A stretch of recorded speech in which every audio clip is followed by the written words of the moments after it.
Morning students. अपने previous class में study की थी कि क्या मसल्स होती है और क्या फंक्शंस होते हैं मसल्स के और क्या क्या प्रॉपर्टी जो होती है मसल्स की वो होती है। आज आपका जो अपना टॉपिक होगा वो होगा टाइप्स ऑफ मसल्स, मतलब अपनी बॉडी के अंदर कौन कौन से टाइप्स की जो मसल्स होती है वो प्रेजेंट होती है। इसमें अपन देखते हैं तो on the base of location structure and functions it is classified into these types. कहने का मतलब है कि जो मसल्स है उसकी लोकेशन, उसकी स्ट्रक्चर एंड उसके फंक्शन के आधार पर मसल्स को क्या है तीन भागों के अंदर डिवाइड किया गया है। सीधी सी बात है, किस जहाँ लोकेशन होगी मसल्स की, जो इसकी स्ट्रक्चर होगी, जो उसका फंक्शन होगा, उसके आधार पर मसल्स को तीन भागों में डिवाइड किया गया है। तो वो कौन कौन से ही मसल्स हैं देखते हैं। तो वो है skeletal muscles, smooth muscles and cardiac muscles. First देखते हैं स्केलेटल मसल्स। स्केलेटल मसल्स जो अपना स्केलेटल जो सिस्टम होता है वहाँ पे जो मसल्स प्रेजेंट होती है वो कौन सी होती है, स्केलेटल मसल्स होती है, जो अपने स्केलेटल सिस्टम के फंक्शंस को मेंटेन करने में हेल्पफुल होती है। सेकेंड आती है स्मूथ मसल्स, जो अपनी बॉडी के अंदर जो होलो ऑर्गन्स होते हैं, लाइक एज यूट्रस रहा, तो वहाँ पे जो अपनी जो मसल्स प्रेजेंट होगी वो कौन सी मसल्स होगी, स्मूथ मसल्स होगी। इसके बाद में देखते हैं अपन कार्डियक मसल, जो अपना हार्ट जो होता है उसमें जो मसल्स प्रेजेंट होती है वो कौन सी मसल्स होती है, कार्डियक मसल्स होती है, और जो क्या करती है हार्ट के जो फंक्शंस होते हैं उनको मेंटेन करने में हेल्पफुल होती है।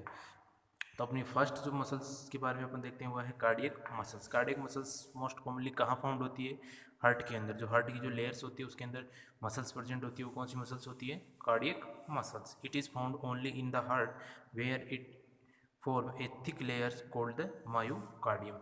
हार्ट की जो मिडिल लेयर होती है मायोकार्डियम लेयर, उसके अंदर मसल्स जो प्रेजेंट होती है वो कौन सी मसल्स होती है, कार्डियक मसल्स होती है।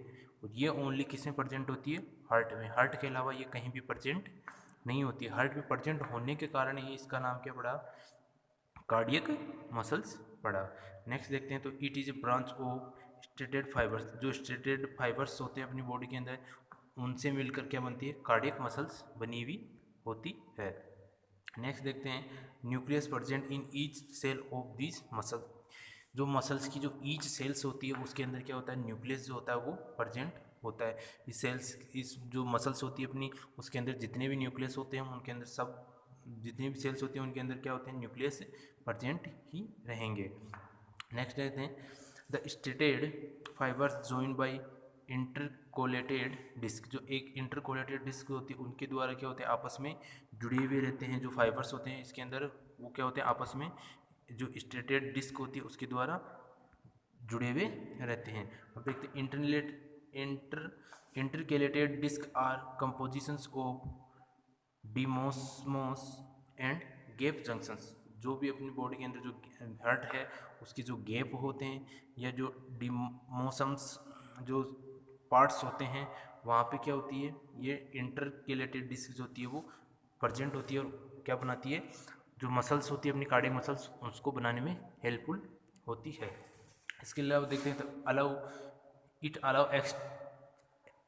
Allow excitations in one fibres to spread quickly to adjoining fibres. कहने का मतलब है जब ये कॉन्ट्रैक्ट या रिलैक्स करती है उस दौरान ये अलाउ करती है इसके जो फाइबर्स होते हैं उनको एक फाइबर से दूसरे फाइबर्स से जल्दी से जुड़ने के लिए, क्विकली टू एडजॉइंग फाइबर्स, मतलब एक फाइबर्स को दूसरे फाइबर्स में जोड़ने के लिए क्या करती है, क्विकली क्या करती है, एक्शन करवाने में हेल्पफुल होती है।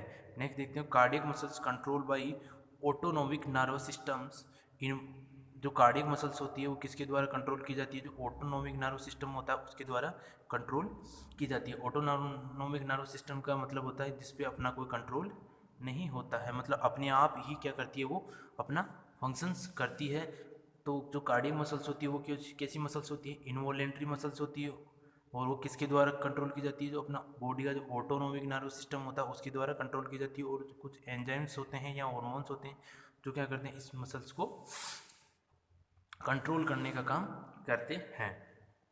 इसके बाद में देखते हैं तो some cells aka pacemaker cells are present in cardiac muscles that are spontaneously contract. अब ये जो इस मसल्स होती है वो स्पॉन्टेनियसली कॉन्ट्रैक्ट क्यों करती है, इसलिए करती है क्योंकि इसके अंदर क्या होती है, कुछ सेल्स प्रेजेंट होती है जिनको क्या बोलते हैं अपन, एका पेसमेकर सेल्स बोलते हैं। क्या बोलते हैं, एका पेसमेकर सेल्स बोलते हैं। वो क्या करते हैं, वो सेल्स जो होती है इस मसल्स को क्या करती है, कॉन्ट्रैक्ट करवाने के अंदर हेल्पफुल होती है। और ये जो सेल्स होती है वो क्या होती है, इनवॉलेंट्री सेल्स होती है, जो अपनी आप ही क्या करती है, मसल्स को कॉन्ट्रैक्ट करवाने में हेल्पफुल होती है।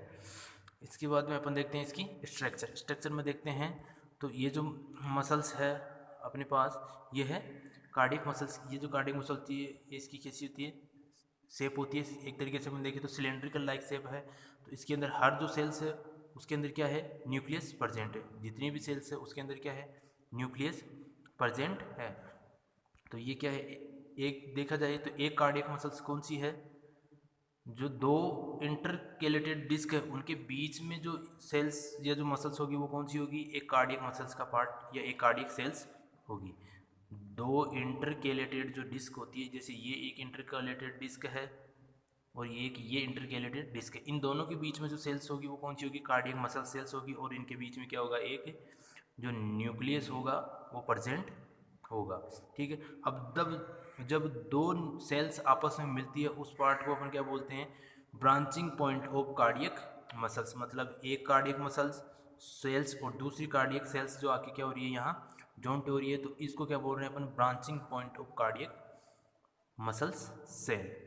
इसकी जो आउटरिंग जो लेयर होती है उसको क्या बोलते हैं, हार्ट की जो आउटर लेयर कौन सी होती है, वो एंडोमाइजियम होती है।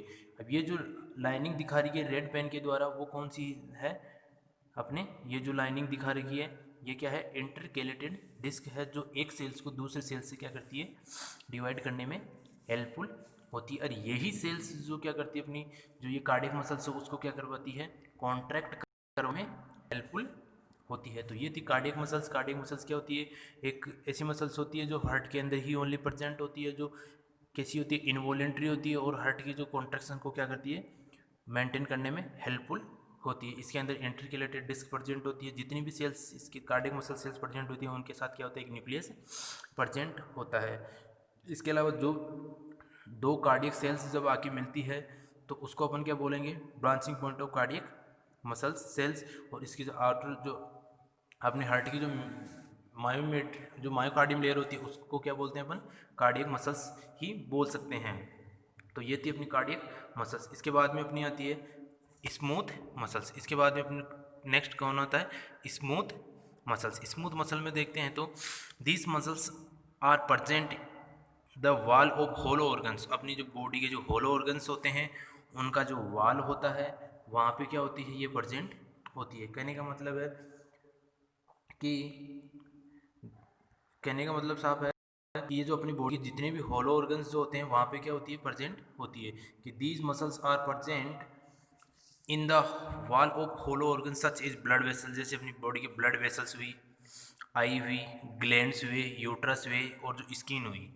मतलब स्किन के अंदर, यूट्रस के अंदर, ग्लैंड्स के अंदर, आई के अंदर और ब्लड वेसल्स के अंदर क्या होती है, स्मूथ मसल्स प्रेजेंट होती है, जो क्या करती है, इनके जो फंक्शंस होते हैं उनको मेंटेन करने में क्या करती है, अपनी उनकी हेल्प करती है। तो ये एक प्रकार क्या है, होलो ऑर्गन है जहाँ पे कौन सी मसल्स प्रेजेंट होती है, स्मूथ मसल्स प्रेजेंट होती है। इसमें नेक्स्ट देखते हैं तो smooth muscles cells are not striated. मतलब स्मूथ मसल सेल्स की जो सेल्स होती है वो क्या होती है, खिंचाव, उनके अंदर जो स्ट्रेटेड मतलब वो, मतलब एक तरीके से देखा जाए तो जो खिंचाव की जो कंडीशन होती है वो स्ट्रेटेड नहीं हो सकती है।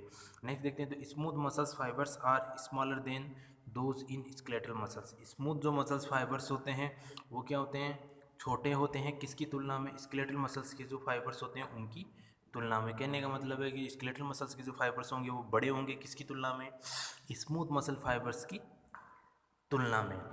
नेक्स्ट देखते हैं शेप। तो शेप अपन देखते हैं तो स्मूथ मसल्स की शेप कैसी होती है, स्पेंडियल शेप की होती है। कैसी शेप होती है, स्पेंडियल शेप। अपने एक जैसे कि एक माने तो अपने जो एग होता है, अपना जो अंडा होता है उसके आकार की अपन इसको मान सकते हैं। तो smooth muscles is spindle shaped with single central nucleus.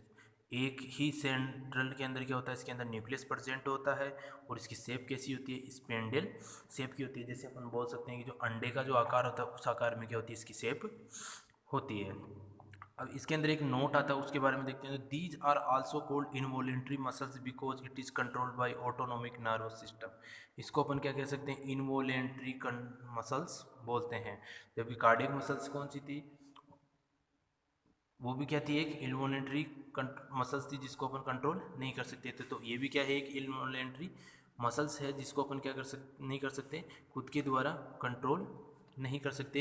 ये इसको कंट्रोल कौन करेगा, ऑटोनॉमिक नर्वस सिस्टम। मतलब ये क्या होती है, अपने आप स्वतः ही क्या करती है, फंक्शन करती है। The central part of this muscles is broad than the end part of muscles due to presence of nucleus oval shape. जो न्यूक्लियस वो कैसा हुआ, अंडे के आकार का हुआ। इसी के कारण इसका जो शेप है वो कैसा होगा, इसका जो शेप होगा वो कैसा होगा, स्पेंडियल शेप होगा। इसका शेप कैसा होगा, स्पेंडियल शेप होगा, क्योंकि इसके जो कॉर्नर होंगे वो कैसे होंगे। कहने का मतलब ये जो सेल्स होगी, सेंट्रल के अंदर क्या होगा, इसके न्यूक्लियस प्रेजेंट होगा। सेंट्रल में क्या होगा, इसके न्यूक्लियस प्रेजेंट होने की वजह से, लार्ज न्यूक्लियस प्रेजेंट होने की वजह से क्या होगा, इसके जो कॉर्नर होंगे वो क्या होंगे, स्मॉल होंगे, और जो सेंटर पार्ट होगा वो कैसा होगा, बड़ा होगा। तो इसकी जो शेप हो जाएगी वो कैसी हो जाएगी, स्पेंडियल शेप हो जाएगी। ऐसी शेप इसकी हो जाएगी। Next thing, the actin myofilaments are more present than myosin filament. इसके अंदर जो एक्टिन जो मायोफिलामेंट्स होते हैं वो क्या होते हैं, बहुत ज़्यादा प्रेजेंट होते हैं। किसकी तुलना में, मायोसिन फिलामेंट की तुलना में। ये दोनों फिलामेंट ही क्या करते हैं, अपने मसल्स को कॉन्ट्रैक्शन एंड रिलैक्सेशन में हेल्पफुल होते हैं। तो इनके अंदर जो एक्टिन फिलामेंट होते हैं वो ज़्यादा प्रेजेंट होते हैं, किसकी तुलना में, मायोसिन फिलामेंट की तुलना में। नेक्स्ट देखते हैं, तो smooth muscles present in two layer from in the hollow organs. जो होलो ऑर्गन्स होते हैं उनके अंदर जो स्मूथ मसल्स जो प्रेजेंट होती है वो दो लेयर के अंदर प्रेजेंट होती है। कितनी लेयर में प्रेजेंट होती है, दो लेयर के अंदर क्या होती है, प्रेजेंट होती है। जो स्मूथ मसल्स जो प्रेजेंट होती है कितनी लेयर में होती है, दो लेयर के अंदर प्रेजेंट होती है। तो फर्स्ट है लॉन्गिट्यूडनल लेयर और सर्कुलर लेयर। लॉन्गिट्यूडनल का मतलब muscles fibres run parallel to the organs, मतलब ऑर्गन के समान ही क्या होंगे, पैरेलल होंगे। जैसे ब्लड वेसल्स जो है उसकी जो लेयर्स है उसके पैरेलल अगर जो है जो लेयर्स क्या करेगी, रन करेगी, वो कौन सी होगी, लॉन्गिट्यूडनल लेयर। सेकेंड है circular layers. Muscles fibres run around circumference of organ. जो भी ऑर्गन हो उसके चारों तरफ एक सर्किल के रूप में अराउंड करेगी, तो वो कौन होगी, सर्कुलर लेयर। अगर उसके लॉन्गिट्यूडनली क्या करेगी, उसके पैरेलल क्या करेगी, रन करेगी, तो वो कौन सी होगी, लॉन्गिट्यूडनल लेयर होगी।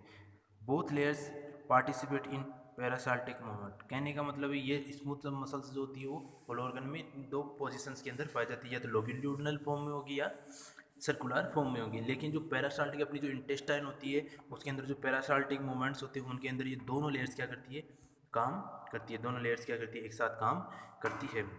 अब देखते हैं फंक्शंस ऑफ स्मूथ मसल्स की। फंक्शंस क्या क्या है इस मसल्स की। Mix food in digestive tract. अब अपने को पता है कि जो जो दो फॉर्म बताई अपन ने, लॉन्गिट्यूडनल और सर्कुलर फॉर्म, वो दोनों क्या होती है इसके अंदर प्रेजेंट होती है। अब दोनों इसके अंदर प्रेजेंट होगी तो पैरासाल्टिक मूवमेंट के अंदर दोनों प्रेजेंट होगी, तो जो फूड है वो मिक्स भी होगा। तब भी पैरासाल्टिक मूवमेंट में क्या होगी, स्मूथ मसल्स क्या करेगी, बॉडी की हेल्प करेगी। तो उसकी ऑर्गन की तो ये क्या करेगी, जो फूड होंगे वो क्या होंगे, मिक्स हो जाएंगे। Dilating and contracting people. जो अपनी आँख की जो प्यूपिल्स हैं उनको डायलेशन और कॉन्ट्रैक्ट करने में हेल्पफुल होती है। इसके लिए रेगुलेटिंग ब्लड फ्लो को भी रेगुलेट करने में हेल्प करती है, क्योंकि इनके अंदर भी ये जो ब्लड वेसल्स होती है उनमें स्मूथ मसल्स प्रेजेंट रहती है और क्या कर सकती है, कॉन्ट्रैक्शन और रिलैक्स करके ब्लड फ्लो को रेगुलेट करती है। प्रोपेलल यूरिन, अपनी बॉडी की जो यूरिन फ्लो उसको भी क्या करती है, मेंटेन करती है। अब स्ट्रक्चर देखते हैं, तो ये क्या है, एक नॉर्मल क्या है, स्ट्रक्चर है किसकी, बॉडी की। जो स्मूथ मसल्स की जो है अपनी, उसकी क्या है, एक नॉर्मल स्ट्रक्चर है। अब नॉर्मल स्ट्रक्चर में जब रिलैक्स कंडीशन में जो बॉडी होती है तो वो कैसी फॉर्म में होती है, इस फॉर्म में होती है। इसके सेंटर में क्या है, एक न्यूक्लियस प्रेजेंट है। ये जो मायोफिलामेंट्स क्या है इसके अंदर प्रेजेंट है। इसके अलावा ये जो एक जंक्शन, एक मायोफिलामेंट से दूसरा मायोफिलामेंट जब कनेक्ट होता है उसको क्या बोलते हैं अपन, डेंस बॉडीज इन सार्कोप्लाज्म। जो साइकोप्लाज्म होता है उसके अंदर क्या होती है, डेंस बॉडीज होती है, उसको बोलते हैं। तो ये क्या है, एक नॉर्मल पोजीशन के अंदर जब ये मसल्स क्या करती है, कॉन्ट्रैक्ट करती है, तो किस पोजीशन में आती है, इस पोजीशन में। मतलब इसकी जो शेप है वो क्या हो जाती है, छोटी हो जाती है। उसी के दौरान क्या होते हैं, जो dense area attach to sarcoplasm membrane. जो सार्कोप्लाज्म मेम्ब्रेन है उससे जो डेंस एरिया बताए थे वो क्या होंगे, एक तरीके से यहाँ पे कनेक्ट हो जाएंगे। ये जो है मायोफिलामेंट वो भी क्या होंगे, कॉन्स्ट्रिक्ट होंगे। तो इंटरमीडिएट फिलामेंट्स हैं जो आपस में जो रेड वाले जो फिलामेंट्स हैं वो कौन से इंटरमीडिएट फिलामेंट्स, वो भी क्या होंगे, इसको कॉन्टैक्ट करेंगे, तो इसकी जो साइज़ और जो शेप होगी वो क्या होगी, स्मॉल हो जाएगी। तो ये थी नॉर्मल कंडीशंस मसल्स की, और ये तो ऊपर वाली थी नॉर्मल मसल्स की कंडीशन थी, ये तो है नॉर्मल कंडीशन। और इसके अलावा आपने जो देखा है ये कौन सी है इसकी, कॉन्ट्रैक्ट वाली मसल्स, मतलब मसल्स क्या होगी, कॉन्ट्रैक्ट हो गई। इसके बाद में अपनी जो नेक्स्ट जो टॉपिक है, नेक्स्ट जो है वो होगी स्केलेटल मसल। तो यहाँ किसी को कोई परेशानी हो या किसी स्टूडेंट को समझ में नहीं आया तो कमेंट बॉक्स में अपना कमेंट लिख सकते हैं। Okay, thank you.